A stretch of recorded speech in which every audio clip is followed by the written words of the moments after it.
Hey everyone, finish watching the next episode of Power Rangers Samurai, the Tengen Gate. Or the Unlicensed Nintendo Cartridge Gate. Anyone get that one? In the Netherworld, Master Xandrid is experiencing a surge of power. Numerous giant Moogers go on a rampage. The Rangers summon the Zords to fight back. They defeat all the Moogers. Back in the Netherworld, a new Nylok, Arachnator, appears. He tells Octoroon he knows the Red Ranger can seal Xandrid away. At the Shiba House, Mentor G tells the Rangers about the Black Box, a device created by the first Red Ranger. However, it was never finished. It potentially can combine the symbol power of all the Rangers. The team thinks maybe Antonio could finish it. Mentor G gives them directions to where the black box currently is, the Tengen Gate. The Rangers look over a stone Jaden says is to commemorate where the very first battle between the Nilox and the Samurai Rangers took place. So, Samurai warriors came from Japan to California and stayed there? The guardian of the gate, Daisuke, introduces himself. He already knows Jaden and gives him the black box. Nearby, Arachnator appears and plans to force Jaden to use the sealing symbol. I thought Xandrid couldn't leave the Netherworld, and humans can't enter it. Can Arachnator learn the sealing symbol and do it himself? Elsewhere, Antonio finds Decker and makes him baby barracuda fish kebabs. Octoroon reaches through a gap and poisons some tea Daisuke prepared. Arachnator leads an army of Moogers through the Tengen Gate. Jaden falls ill from the poison, but he warns the others before they drink it too. The Rangers go out and battle the Nilox and call Antonio for help. Antonio rushes away. Decker follows him. The Tengen Gate Guardians try to help Jaden with some herbs, and suddenly Octoroon appears and demands Jaden show him the sealing symbol. This part always confused me. What good would knowing what the sealing symbol looks like do for Octoroon? Can he do it himself? Can Arachnator? Why would Octoroon want Xandrid sealed? Isn't he loyal to him? Does knowing what it looked like give him the opportunity to study and try to reverse it or something? Back to the episode, Antonio arrives and defends Jaden. From the Netherworld, Xandrid sends out a rope to pull Arachnator back.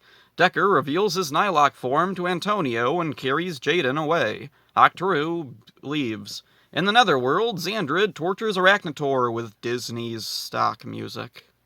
This is a weird episode. There is so much implied that doesn't make sense. So the first battle between the Nilox and the Samurai Rangers was in California? How does that fit with the opening prologue that's on nearly every episode? That says at least the first battle was in Japan. Then there's the whole mess with the bad guys. It's never been established or hinted at previously that they have or can use symbol power. I don't think it ever comes up again after this either. Why does Octoroon go along with Arachnator? Is he planning on betraying Xandrid? He could have poisoned the tea with something deadly and then boom, no more Red Ranger. No more worries about getting sealed away. Arachnator might not be happy, but Xandrid just got a surge of power, right? Wouldn't that mean he's stronger than ever? He could just kill Arachnator. As it turns out, Xandrid is stronger than ever, and he tortures Arachnator. Yeah, this one's a mess, but at least it's a fast-paced, fun mess. The beginning kinda drags. I'm bored by the Zord fights. They're repetitive, especially when they're not even fighting a unique monster. They're just fighting giant Moogers. On to a more positive point, Daisuke, the Tengen Gate Guardian, was played by Power Rangers legend Grant McFarlane, who previously played Sensei Watanabe and Lothor in Ninja Storm. When he first meets the Rangers, he mentions the first Green Samurai Ranger being a prankster. Definitely not referring to Cam, Cyber Cam maybe, but him mentioning a Green Samurai Ranger at all couldn't have just been a coincidence. There isn't a line like this for his Shinkenger counterpart. Arachnator is a pretty bland monster. He's tough, sure, but he's boring. No personality, not even any unique abilities. He just punches things. He wants to overthrow Master Xandrid, but his plan is stupid and short-sighted. Arachnator was voiced by Simon McKinney, who previously voiced Splitface a few episodes ago. Decker carries Jaden off, and that's where this episode ends. This must have been pretty crazy to see for all the kids back in 2011.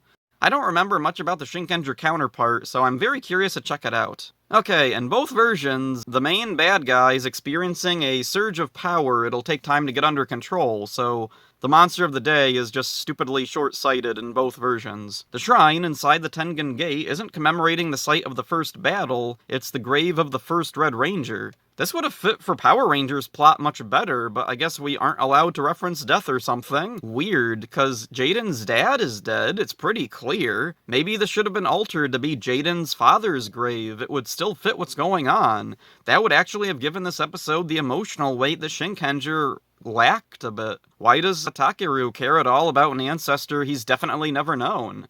I can understand respect for an ancestor, but he acts like he knew him. Maybe it's a cultural thing. After rewatching again, I found the stone structure Takeru grows solemn at the sight of is off to the far side of the shrine, almost overtaken by the forest. Is this his father's grave? Why does it look so worn? It's not even 20 years old. The main shrine is hundreds. Maybe it's something else entirely. The scenes with Antonio and Decker are almost exactly the same in Shinkenger, but there's a nice little character bit with Fuwa Juzo, Decker's counterpart. When Genta, the Gold Ranger, is called away, Juzo follows, but turns back to take the last bit of food he had. Everything else plays out about the same. I like both episodes, but Shinkenger's fits better contextually, even if the monster plot didn't quite make sense. That's it for this one. Hope you enjoyed it. See ya. Brack Box.